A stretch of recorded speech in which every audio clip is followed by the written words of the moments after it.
What's up KG at welcome back sa ating channel. So ngayong araw na to isang mabilis lang naman ito na update, no. So pag-uusapan lang natin dito yung sinabi ni CC, yun yung founder ng Binance, kung saan nabigay siya dito ng komento o parang isang awareness para sa atin, no.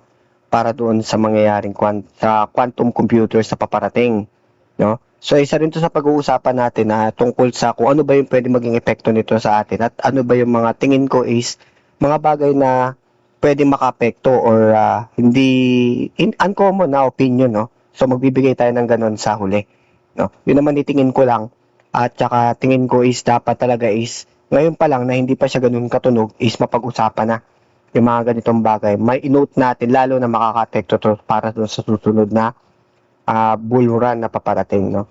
So may statement dito si Xiang Peng Zhao o mas kilalang bilang CC na muling nagpainit talaga sa usapan ng Bitcoin community.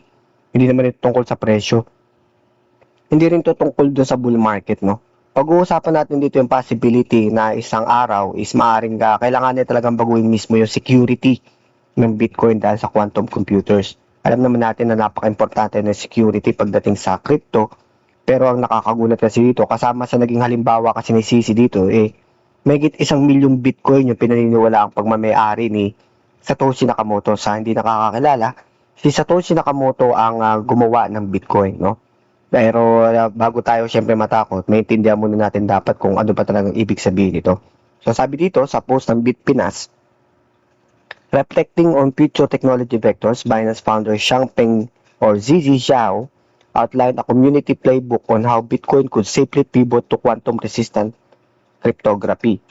CC noted that if the core network works to block quantum threats, the community should offer the Satoshi Nakamoto linked Genesis address holding roughly 1 million BTC. Grabe, sobrang laki nito. Tied to 6 to 12 month migration window.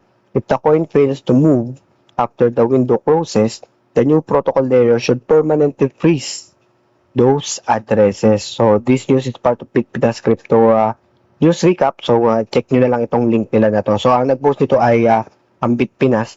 So nagbigay siya ng warning, no, si CC. So sabi ni CC, kung darating daw yung panahon na kailangan na nating gawin yung quantum resistant ang Bitcoin, maaari daw magkaroon ng hard fork o protocol upgrade. Sa upgrade daw na yun is pwedeng bibigyan na ng pagkakataon yung lahat ng holders na ilipat yung kanilang Bitcoin sa bagong quantum safe addresses. Kasama rin dito yung talagang wallets na iniuugnay niya kay Satoshi.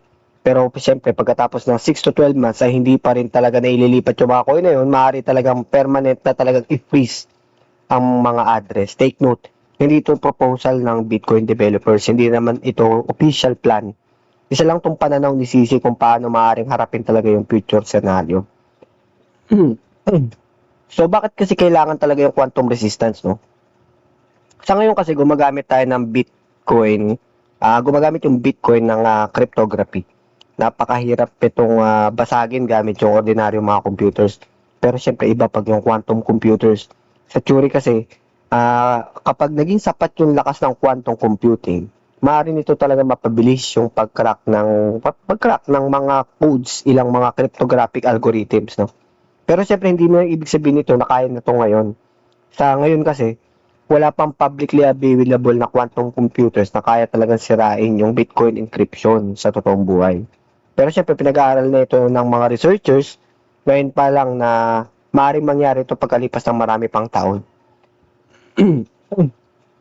So bakit kasama yung wallet ni Satoshi dito? So sabi kasi niya is nasa 1 million BTC yung nasa mga wallet na inuugnay kay Satoshi, no? Hindi pa raw ito gumagalaw mula pa ng unang taon ng Bitcoin. Kung magkaroon talaga ng migration, hindi talaga mailipat yung mga coin na yun, ano yung dapat gawin? Diyan pumapasok yung idea ni CC na kailangan i-freeze na lang yung mga address na yun para walang quantum attacker o makakuha ng access sa mga coin. Yung iniisip ko lang dito is, syempre, paano nila i-freeze? Kung paano yung magiging sistema ng pag-freeze? Syempre, blockchain, hindi mo naman siya maanuan or yung wallet ba mismo yung i-freeze? No? So, ano yung mga lesson sa atin para dito? Siyempre, huwag tayong basta-basta maniwala sa headline, no? Kapag nakita natin na i-freeze yung Bitcoin ni Satoshi, isipin muna natin, official announcement pa ito o opinion lang. Kasi marami talagang mga nagba-viral post sa ang kulang talaga sa context, no?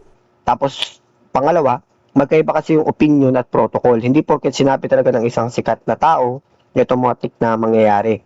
Sa Bitcoin kasi kailangan ng consensus ng community, no? Tapos, siyempre, kailangan nating unawain yung technology bago matakot. Marami kasing tao talaga yung natatakot kapag nasabi na narinig yung salitang quantum. For crypto, no? Pero tandaan natin na hindi ibig sabihin na may quantum computer, bagsak na agad yung Bitcoin. Napakaraming developers yung matagal na naghahanda sa possibility na yon, no? Yung Bitcoin kasi patuloy na nag-evolve, hindi naman ito static. Nung una, wala silang SegWit. Kung alam niyo yung SegWit, wala pa rin yung mga taproot, no? Pero patuloy pa rin yung ina-upgrade habang lumilipas talaga yung panahon. So ano lang naman yung nagiging risk dito? Kung totoo magiging practical yung quantum computers balang araw, maaaring maging vulnerable talaga yung mga lumang cryptography. May posibilidad din talaga na kailangan talaga mag-upgrade ng mga wallets. Possible din na magkaroon ng mga bagong address format. At syempre, maaari din na kailangan na ilipat ng mga users yung kanilang mga Bitcoin. Ngunit wala pa kasing indication na mangyayari yun sa future sa mas malapit na panahon, no? Pero paano pa natin dapat i-approach yung balita na to? No? Unang-una, syempre, wag tayo magpanik. Kailangan basahin natin yung buong context. Alamin natin kung opinion ba ito o official na proposal. Tingnan natin kung ano yung sinasabi ng mga Bitcoin developers, cryptographers at mga researchers tungkol dito. Syempre, hindi naman sapat yung headline lang. No?